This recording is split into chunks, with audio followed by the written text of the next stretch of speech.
दुनिया की हर खबर देखने के लिए सस्ता मीडिया को सब्सक्राइब करो और साथ में बेल आइकन को दबाएं ताकि लेटेस्ट वीडियो सबसे पहले आप तक। शादाब जी, आज आप अपने प्रत्याशियों की घोषणा कर रहे हो। कितने प्रत्याशी कहां कहां मैदान में उतारे जा रहे हैं और किस रणनीति के तहत, किन मुद्दों के तहत अपने प्रत्याशी उतार रहे हैं?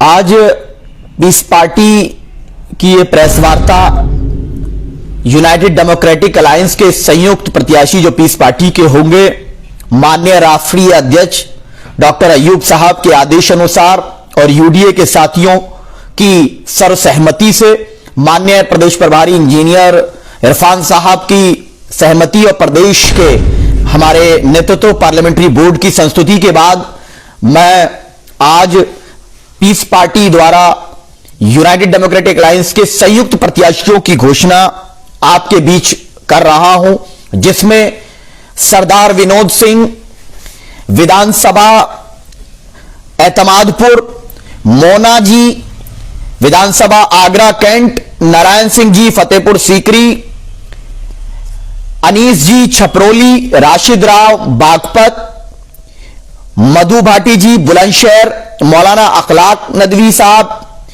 बाराबंकी, अयोध्या से इस्लाम साहब, बीकापुर से उपेंद्र कुमार जी, आलमगीर साहब आगरा साउथ से हमारे प्रत्याशी होंगे और पीस पार्टी एक मुद्दे के साथ यूनाइटेड डेमोक्रेटिक अलायंस चुनाव लड़ेगा।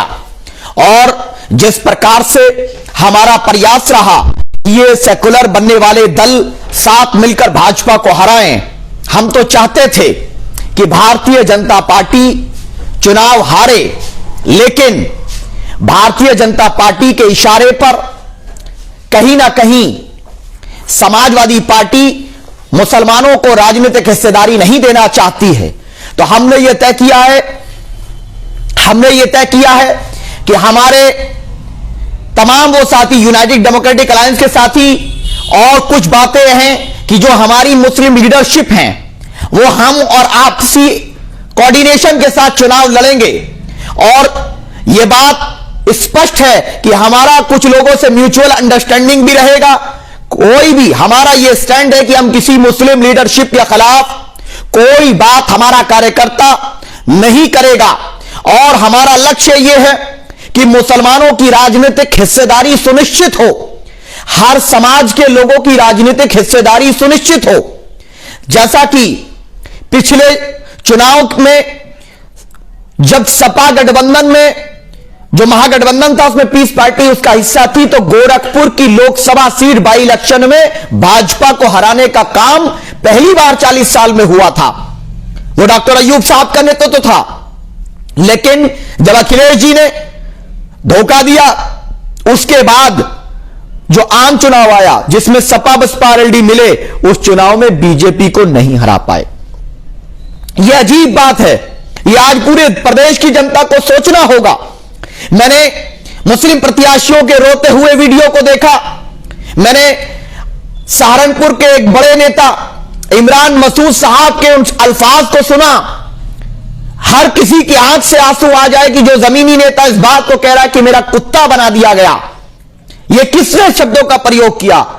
मतलब साफ है, अलीगढ़ में वहां के विधायक को धक्का देते हुए मंच पे देखा गया और उसके बाद उनका टिकट काट दिया गया।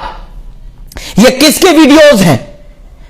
आप 1% समाज, राजभर समाज, सैनी समाज, मौर्य समाज, कश्यप समाज, मल्लाह समाज, जाट समाज को राजनीतिक हिस्सेदारी देने की बात अखिलेश यादव जी कर रहे हैं और मैं उसका समर्थन कर रहा हूं। सभी समाज की राजनीतिक हिस्सेदारी होनी चाहिए, लेकिन जो समाज 20% है उस समाज को राजनीतिक अछूत बना दिया गया, सियासी अछूत बना दिया गया समाजवादी पार्टी और भाजपा की मिलीभगत के जरिए। अखिलेश यादव ने एक प्रेस कॉन्फ्रेंस में भी 2 दिन पहले कहा कि जिनका जनाधार था हमने सबको अपने गठबंधन में ले लिया है। मैं आपसे पूछ रहा हूं, 20% की हिस्सेदारी रखने वाले मुस्लिम समाज से मैं पूछ रहा हूं, मैं धर्म के नाम पर वोट मांगने की बात नहीं कर रहा हूं, लेकिन मैं आपसे पूछ रहा हूं कि अखिलेश यादव की उस प्रेस कॉन्फ्रेंस, उस बयान से आप कितना सहमत है जिसमें वो कहते हैं कि जिनका वजूद था, जिनका जनाधार था उनको मैंने गठबंधन में ले लिया है, और जिनका जनाधार नहीं था उनको मैंने गठबंधन में नहीं लिया है उस समाज को।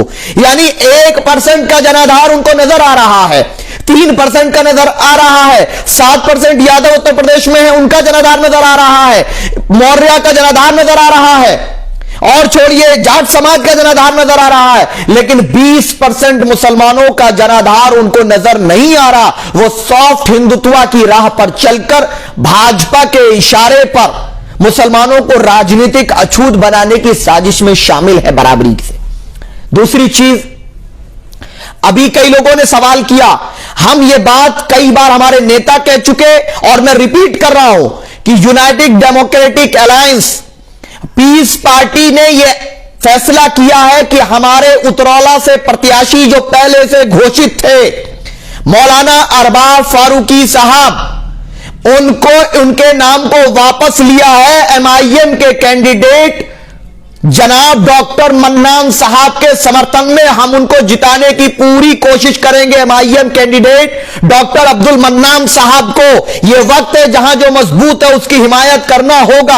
आपसी इंतशार से, आपसी लड़ाई से, आपसी आरोप प्रत्यारोप से हम लोगों को राजनीतिक नुकसान होगा। यह हमको आज समझना चाहिए। जो आज नहीं समझेगा उसका परिणाम, गलत परिणाम आने वाले 5 साल में आपको देखने को मिलेंगे। और हमारा यह लक्ष्य है कि ये आगे भी ये चीजें आगे बढ़े, कि हमारे नेता डॉक्टर अय्यूब साहब ने साफ तौर से कहा कि हम एमआईएम से बिना शर्त गठबंधन को तैयार हैं।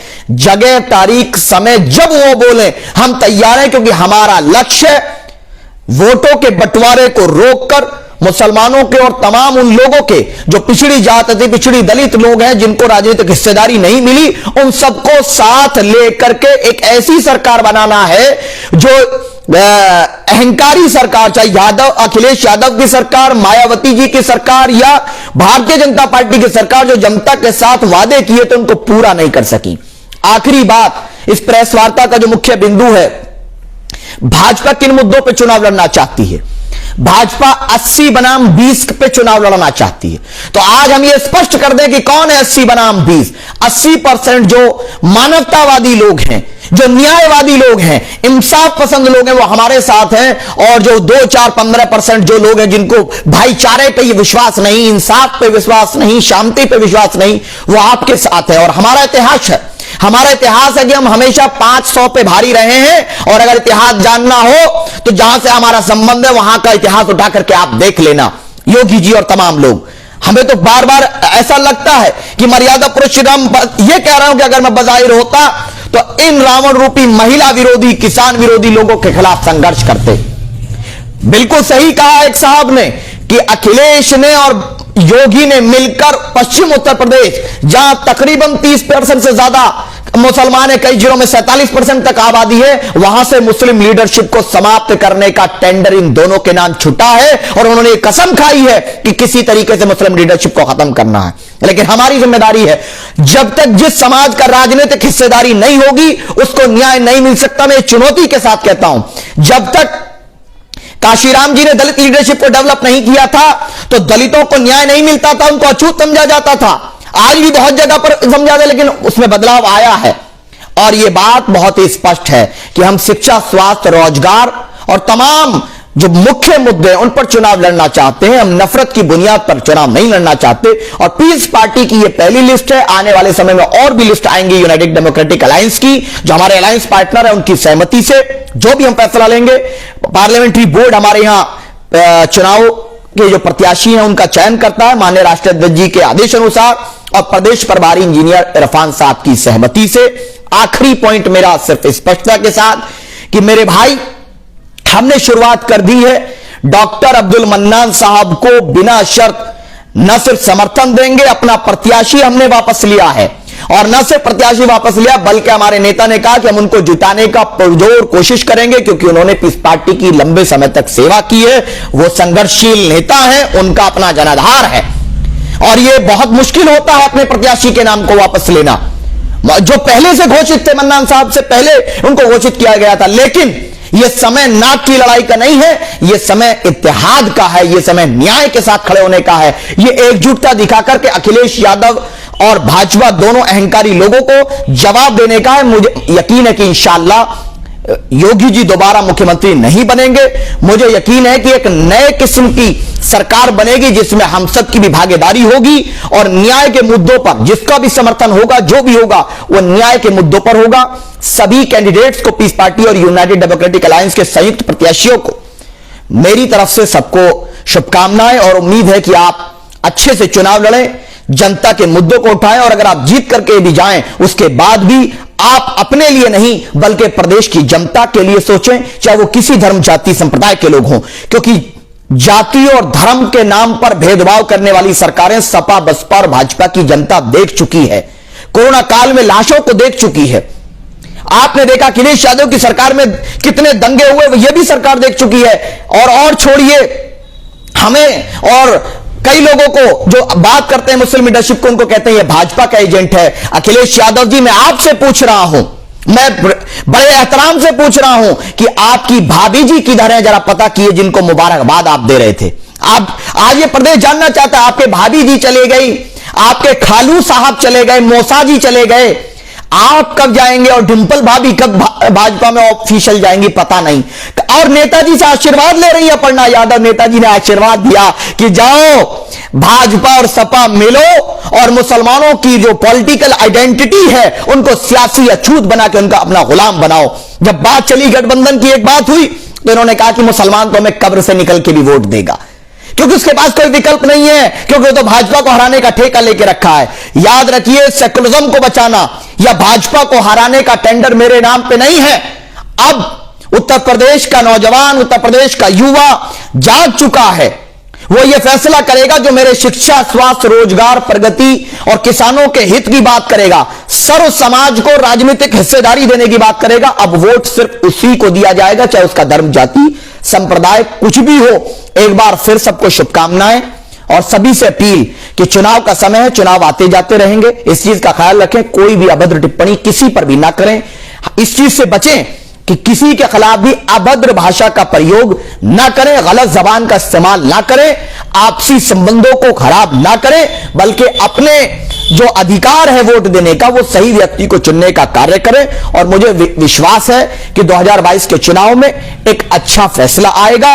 और ये मैं चैलेंज के साथ कह रहा हूं, ये सब लिख लें, इस बात को नोट कर लें कि 10 मार्च के बाद अखिलेश यादव कहेंगे ईवीएम की वजह से मैं हार गया चुनाव। 10 मार्च के बाद कहेंगे कि ये बीजेपी के एजेंट आए थे, इन्होंने वोट कटवाया, मैं हार गया चुनाव। ये आपकी वोटों को दरकिनार करने के लिए, आपकी वैल्यू को खत्म करने के लिए इस तरह की बातें अपनी नाकामी छिपाने के लिए करेंगे, क्योंकि यादव समाज भाजपा को वोट देने जा रहा है, जो अब तक प्रतीत हो रहा है। और चुनाव आज की डेट में समाजवादी पार्टी सिर्फ मुसलमानों के बल पर लड़ रही है, उसका कोई जनाधार जमीन पर बहुत ज्यादा नहीं है। और बिना मुस्लिम लीडरशिप के गठबंधन के यह स्पष्ट है कि समाजवादी की सरकार नहीं बन सकती। अखिलेश यादव, ये मत भूलिए जी, आपने कहा मेरा जनाधार नहीं है, आप कहते हो मेरा जनाधार नहीं है।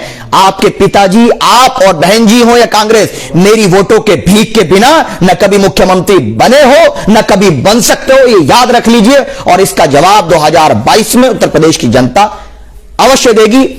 दुनिया की हर खबर देखने के लिए सस्ता मीडिया को सब्सक्राइब करें और साथ में बेल आइकन को दबाएं ताकि लेटेस्ट वीडियो सबसे पहले आप तक